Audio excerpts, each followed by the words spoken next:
সবার প্রথম দিন আমরা সুন্দরবনে গিয়ে কি করলাম কি না করলাম, তো সেই ভিডিও তোমাদের সাথে শেয়ার করব প্রথম থেকে শেষ পর্যন্ত ডিটেলসে। তো তার জন্য তোমাদের চোখ রাখতে হবে ভিডিওতে, একটুকু স্কিপ না করে সম্পূর্ণ ভিডিওটা দেখতে হবে, তাহলেই তোমরা বুঝতে পারবে আমরা কিভাবে এনজয় করলাম আর কিভাবে ওখানে পৌঁছলাম।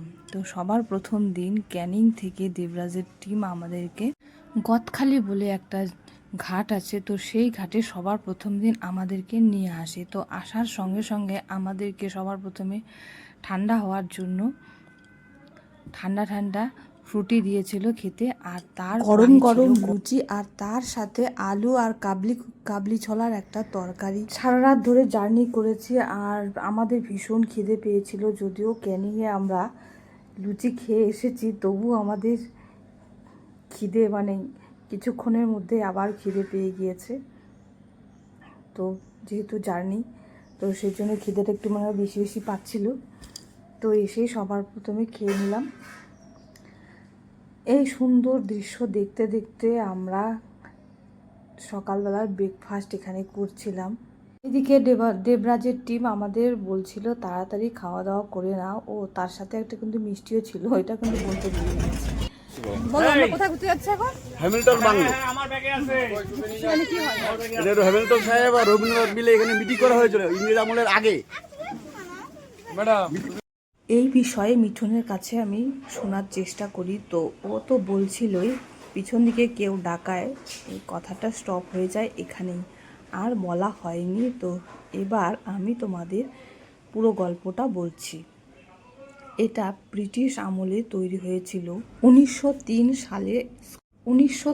সালে স্কটিশ ব্যবসায়ী ও সমাজসেবক স্যার ড্যানিয়েল হ্যামিল্টন এই বাংলোটি তৈরি করেন। সুন্দরবনে নদীপথ দিয়ে নৌকো ও জাহাজগুলি যাতায়াত করার সময় দিক নির্দেশিকা করার জন্য এখানে একটি বাতিঘর বা লাইট হাউস এখানে একটা তৈরি করা হয়েছিল। বেকন ভাষার অর্থ হলো সংকেত বা নির্দেশিকা। এই কথার অর্থ অনুযায়ী এই বাংলোর নাম দেওয়া হয়েছিল বেকন বাংলো। এই বাংলোটার আরও একটি ঐতিহাসিক কারণ হলো রবীন্দ্রনাথ ঠাকুর 1932 সালে হ্যামিল্টন সাহেবের সাথে দেখা করতে এসেছিলেন। কিছুটা সময় হ্যামিল্টন সাহেবের সঙ্গে সময় কাটান। কবিগুরু হ্যামিল্টন সাহেবের এই গ্রামের উন্নয়নের কাজে এতটাই অনুপ্রাণিত হয়েছিলেন, পরবর্তীকালে রবীন্দ্রনাথ ঠাকুরও শ্রীনিকেতন ও শান্তিনিকেতনে এ ধরনের কাজ পুনর্গঠনের কাজ শুরু করেছিলেন। তো এই যে দেখো, এই ফলকের মধ্যে লেখা আছে সব কিছু, রবীন্দ্রনাথ ঠাকুর কবে দেখা করতে এসেছিলেন সব এখানে লেখা আছে। আর এই যে বাংলোটি কিন্তু সম্পূর্ণটাই কাঠের তৈরি, কারণ সুন্দরবনে ঝড় বৃষ্টি, ঝড় ঝাপটা আর বন্যার হাত থেকে রক্ষা করার জন্য বৈজ্ঞানিকভাবে এটাকে তৈরি করা হয়েছিল, যাতে কোনোভাবে নষ্ট না হয়। তো তোমাদের কেমন লাগলো এই বাংলোটা? তো একটুখানি সময় ঘুরতে না ঘুরতেই বৃষ্টি নেমে গেল এখানে। তোমাদের আগেই বলেছিলাম এখানকার ওয়েদারের কোনো ঠিক নেই, এই বৃষ্টি এই রোদ। তো বৃষ্টির জন্য আমরা এখানেই আটকে রয়ে গেলাম। তো আমরা এখানে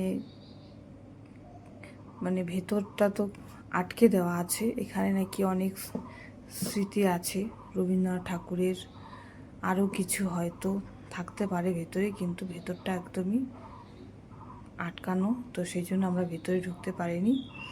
তো এখান থেকে আমাদের আরও একটা বাংলোতে নিয়ে গেল, এখানেও নাকি রবীন্দ্রনাথ ঠাকুর এসেছিলেন। তো একই দুটোই হ্যামিল্টনেরই বাংলো।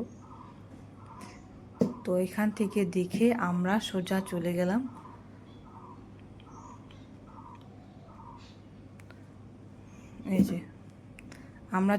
আবার সেই ঘাটে, যেখান থেকে আমরা উঠেছিলাম আবার সেখানেই চলে যাচ্ছি।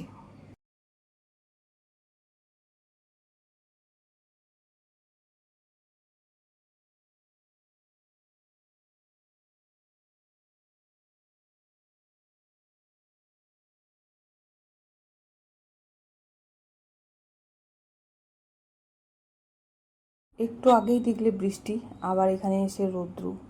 তো ভাগ্যিস আমরা ছাতা সঙ্গে করে নিয়ে গিয়েছিলাম, না হলে যে আমাদের কি হতো, আবার ছাতা কিনতে হতো। তো আসার সঙ্গে সঙ্গে আমাদের হাতে ধরিয়ে দিল আমুদি মাছের পকোড়া। এই দেখো, সুন্দরভাবে টিস্যু পেপার দিয়ে পেঁচিয়ে দিল যাতে আমাদের হাতে তেল ময়লা না লাগে। তো আবার আমাদের জাহাজ চালু হয়ে গেল, আরও যাওয়া শুরু করলাম।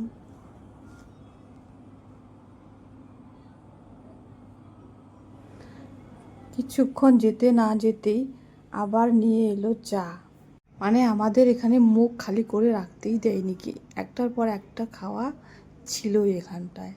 2500 টাকার প্যাকেজ হিসাবে, যে হিসাবে 3 দিন 3 রাত 3 দিন 2 রাত আমরা এখানটায় ছিলাম, মানে বাড়ির মতন ফিলিংস হচ্ছিল, বাড়ির থেকেও মনে হচ্ছে বেশি। পরেই এক ঘাটে দাঁড় করিয়েছিল, সেখানে জল নেওয়ার জন্য। সেখান থেকে নাকি খাওয়ার জল নেয় বোর্ডে এই লোকের জন্য। তো সেখান থেকে এই লোকটা উঠেছিল, এই লোকটা উঠে গান শোনানোর জন্য। তো গানটা ভীষণ ভালো লাগছিল, ভাওয়াইয়া গান, সাথে কি বলে এটাকে, দোতারা বাজায় বাজায় গানটা করছিল।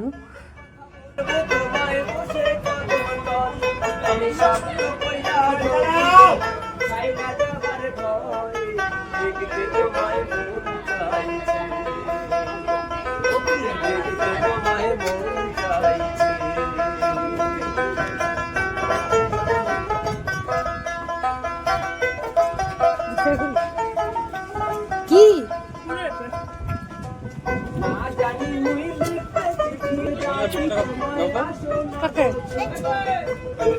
এখন টাকা যাবে, লোকটা আমার টাকা যাবে।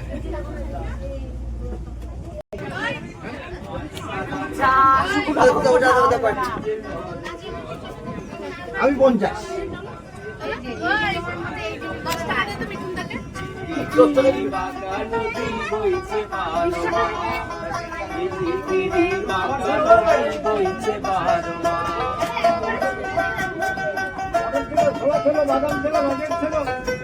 চিংড়ি মাছের ভিতর করা নাই গেলুচি ঘি, আরে নিজের হাতে ভাবলে হবে কি। ঘাটের থেকে জল নেওয়া শেষ, আবার রওনা হয়ে গিয়েছিল। আর এই সময়টা ছিল ভাটার টাইম, মানে জল অনেকটাই নেমে গিয়েছে, আর আমাদের লাঞ্চের টাইম হয়ে গিয়েছিল। সেজন্য সবাই একসাথে বসে খাওয়া দাওয়া করছি। তো দেখো আমাদের পাতে ভাত, ডাল, স্যালাড, লেবু, তার সাথে ছিল ইলিশ মাছের মাথা দিয়ে কচু শাক, ইলিশ মাছ আর চিংড়ি মাছ। খাওয়ার শেষে আমাদের পাতে দিয়েছিল চাটনি, আর তার সাথে ছিল পাঁপড়।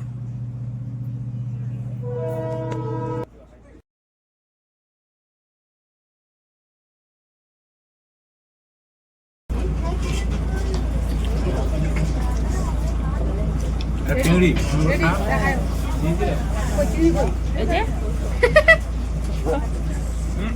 চিংড়ি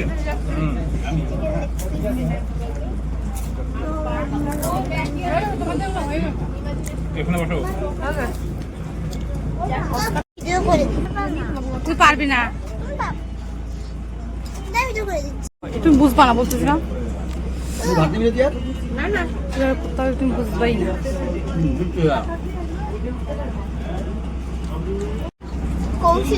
ওকে দেখাইলাম। যখন আমরা খেতে বসেছিলাম ঠিক তখনই পাশ দিয়ে পাস হচ্ছিল একটা বাংলাদেশের জাহাজ। তো ওখানকারই বোর্ডের লোক বলল যে এটা বাংলাদেশের জাহাজ। তো তোমাদের দেখানোর জন্য একটু ভিডিও করে নিলাম।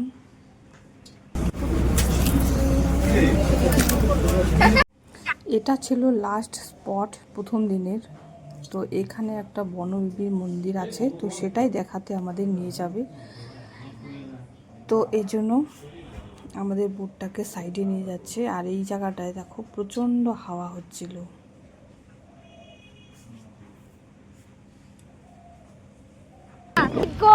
কি অসাধারণ ভিউ, রোদটা উঠছে, সূর্যটা দেখা যাচ্ছে,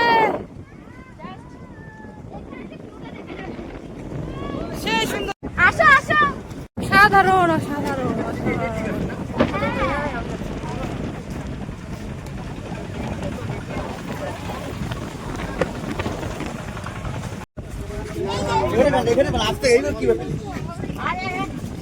অনেক পুণ্যের কাজ করতেছে, কুত্তাকে বিস্কুট খাওয়াচ্ছে। এগুলা করলে যদি বাঘের দর্শন পাই, এগুলা করে যদি বাঘের দর্শন পাই তাহলে খুব ভালো হয়, কিন্তু পাবো না। এটা হলো দেশি বাঘ, আপনারা একটু দেখুন প্লিজ। সম্মান। আমরা এখন যাচ্ছি একটা মন্দির দেখতে। সেই যারা পুরো পেয়েছি গাইস, যেখানে আমরা সাঁতার কাটতে ইচ্ছুক কিন্তু পারি না কাটতে, বাট খুব ভালো ভিউটা হবে না, বাটটা হচ্ছে কি করি আমি জানি না। ও তুমি ভিডিও করতেছ? এমা আমরা কি বলবো, পাগলি মেয়ের পাগলি কথা। ওদের মধ্যে আমরা অনেকক্ষণ থেকে আসছি, তো এখন খাওয়া দাওয়া শেষ, তো এখন আমরা এখন একটা মন্দির দেখবো। মন্দির দেখার পর আমরা চলে যাবো হোটেলে।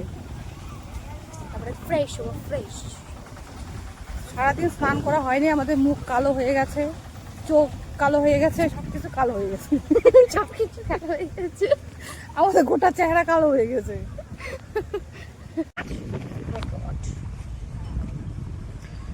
এই দেখো সুন্দরবনের মন্দির।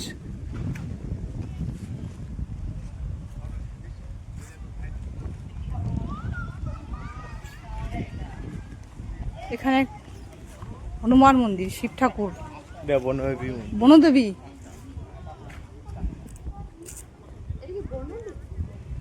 এটা কিসের মন্দির? এটা কি বনদেবী? বনবিবি মায়ের মন্দির। বনবিবি? এই যে বনদেবী, বনবিবি। ও বিবি। কি বলো ঠাকুরমশাই, কি বলো দেবী এরকমই কিছু। ঠাকুরমশাই, কি বললো? বনদেবী আর মুসলিমদের এটা বনদেবী। ও আচ্ছা, বনদেবী আপনারা দাঁড়িয়ে যান, সবাই আসুন, তার মায়ের কথা বলুন। আচ্ছা, এখানে এখানে আসুন। হ্যাঁ যতগুলো এখানে চলে আসুন। ঠিক আছে, এখানে বসেন, কোনো অসুবিধা নেই, এখানে এসে চলে আসুন। আচ্ছা, এই মন্দির, এই যে মন্দির দেখতে প্রথমে দেখুন শিব মন্দির, রাত্রিতে পূজা হয়, শিব চতুর্দশীতে পূজা হয়। আর এই মায়ের স্মরণ করা হয় পৌষ সংক্রান্তি বা পয়লা মাঘে এই মায়ের স্মরণ করা হয়। আর এই বছর রামনবমী বজরংবলী পূজা হয়। আমি এখানকার পূজারী, আমার নাম হচ্ছে শতদল ঘোষাল। আর যারা সনাতনী তাদের কাছে বনদেবী, আর মুসলিম যারা তাদের কাছে বনবিবি। এই যে দুজন দেখছেন বসে আছেন, বনবিবি সাজঙ্গলি।